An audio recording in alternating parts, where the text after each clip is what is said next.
قل يا عبادي الذين أسرفوا على أنفسهم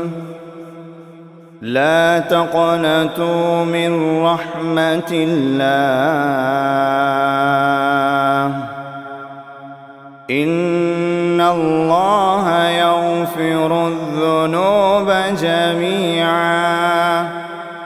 إنه هو الغفور الرحيم وأنيبوا إلى ربكم وأسلموا له من قبل أن يأتيكم العذاب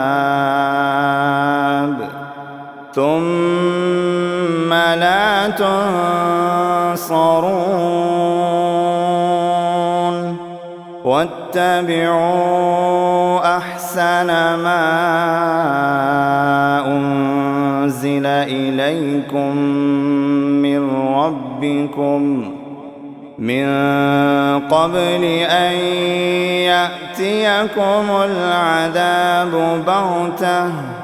وأنتم لا تشعرون أن تقول نفس يا حسرة على ما فرطت في جنب الله وإن كنت لمن الساخرين أو تقول لو أن الله هداني لكنت من المتقين أو تقول حين ترى العذاب لو أن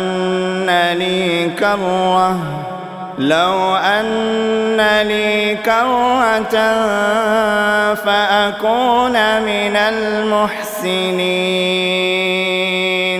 بلى قد جاءتك آياتي فكذبت بها واستكبرت وكنت من الكافرين ويوم القيامة ترى الذين كذبوا على الله وجوههم مسودة